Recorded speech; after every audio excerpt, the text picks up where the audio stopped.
Today, we're going to talk why the US dollar will not fail. Shit, hold on. We're back! We are back. Today, we're going to talk about why the US dollar will not fail. There's been a powerful outreach of cryptocurrency, and everyone's talking about how crypto is going to take over the world and all this other stuff. And as much as I'm a big believer in cryptocurrency, I'm going to give you like a ton of facts, like more than 10, of why I believe the US dollar will not fail. So here, let's start off. Number one, it is the world reserve currency, and it is the most liquid capital. It can handle over 10,000 transactions per second. There's no other currency in the world that can do that, that is on a massive scale, like a fiat currency. So the rule and the law behind that I believe is it has global trust. So when something has trust, it doesn't matter if something else is better. You trust it, you're going to continue to buy from there. You're going to continue to provide value to there. So the trust factor in the dollar, to me, is a huge, huge key. Number two, we're going to talk about the military dominance worldwide. And this is just fun facts of why I believe this is just crazy facts. And I've been doing a lot of research, so it's just boggling my mind because I used to be the biggest person that was like, crypto only. And I don't believe in that so much anymore. But we not only in a nuclear aspect, but we have the strongest military. Do you know that anywhere in the world, as of right now, we can deploy over 1,000 troops within 24 hours? There is no other country that has a military as strong or like that. So therefore, we can become the strongest as far as our military backing. And obviously, we have more fighter jets. America's got the fucking military. What else can I say? Sorry, is what it is. Number three, it is a fact that we are the strongest economy since 1920. The world reserve currency, we've been the world reserve currency since 1945. After 1944 Bretton Woods, and basically after World War II ended, we had all the gold in the world. Obviously, it was held by us, and so that's why it was the strongest. And so that's why it's been the strongest and we were backed by the gold until 1971. So it's not a good argument to say it isn't backed by gold anymore, because what currency is. So everyone is going to sit here and say, like, what, the gold standard's gone, so there's no currency that's been backing it. No, there's no currency right now that is backed by gold anymore. So what does this lead us to next? 70% of global central banks hold USD as their reserve currency. That is insane. So think about it. 70% of the global central banks are holding US dollar as their reserve. Once again, trust factor, the safest, the strongest, the most powerful. It's going to have to be the last one to collapse if there is a currency collapse. That's a big if there is even a currency collapse. Every other fiat currency will have to collapse before we do. So we are very, very far away from that. So it is a good argument to say that they hold much less in recent years. That's due to energy crisis worldwide, causing high inflation everywhere. Those reserves are doing their purpose. They help them transact with the same buying power versus their own currency that is losing buying power at a faster pace than we are. Inflation is heavy here, but it's heavier everywhere else in the world. So therefore, by them holding our currency, they're having a stronger buying power.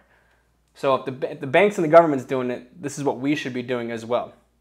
So, for example, during 1980 to 1996, central bank had even lower reserves than they have today. They dig into those reserves, and the USD serves its purpose as to why it's their reserve currency.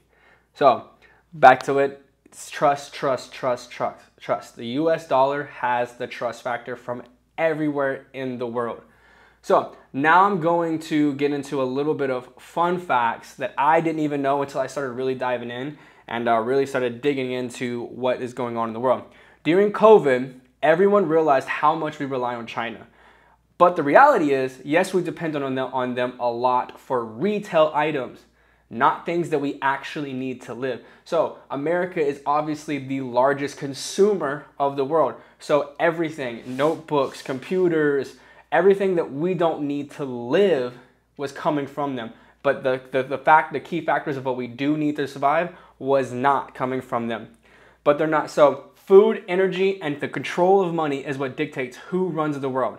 We are the #1 food exporters of the world. Our allies hold 4 out of the top 5 exporting countries in the world.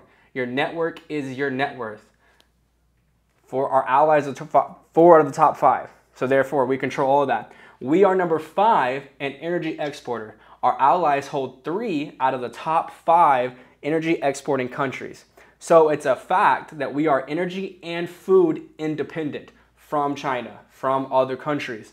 Big key factor for when shit hits the fan. We don't need global trade in order to survive for anything, as the doomsday preppers and sayers and all of them say. We are not dependent on anyone else besides our allies and us.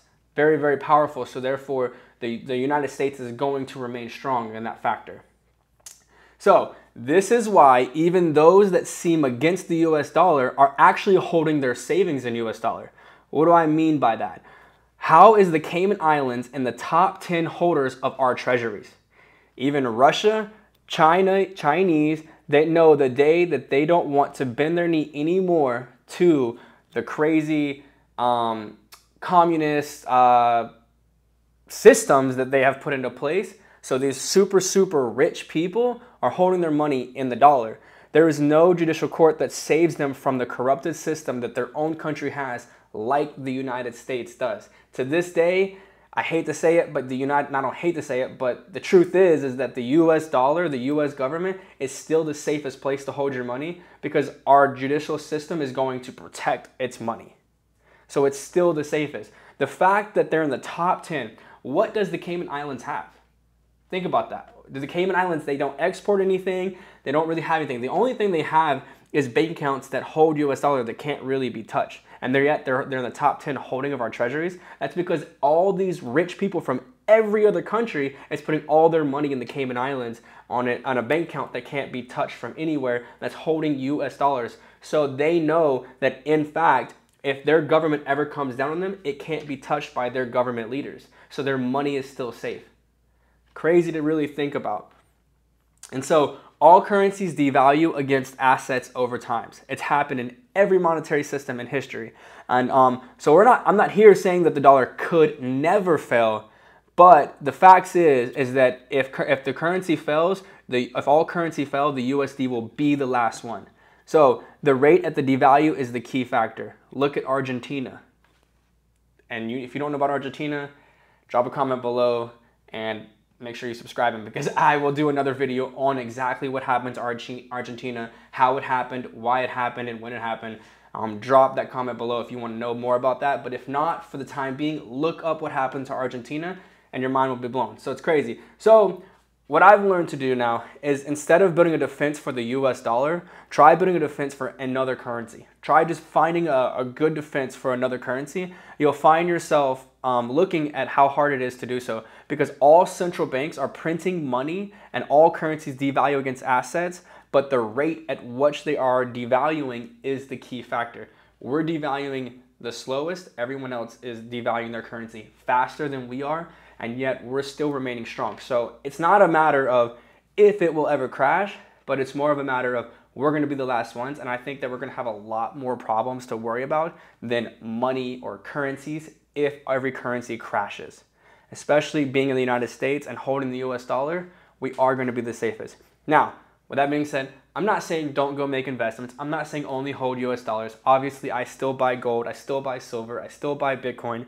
I still buy real estate. I still believe in all of that. To all the doomsday, as the doomsday preppers would say, or as the doomsday preppers are coming into this, you really, really want to take a look at what would happen if it all came crashing down, because it's going to have to in order for it to affect the US dollar. Now, I truly do also believe this, that if other currencies, other fiat currencies start collapsing, where are more people going to hold their money? So what would that actually do to our dollar? Make it even stronger. So that is a big factor that I believe in. So let's go. Let's keep out there. If you like this series, please let me know. Please comment. Please share. Because I'm going to start doing a little bit of fun facts about the world that I am learning and growing with, because I'm sitting here researching all this stuff. So it's been really fun. This has been a great topic, but next video, I guess, should be Argentina and what happened. Let's go.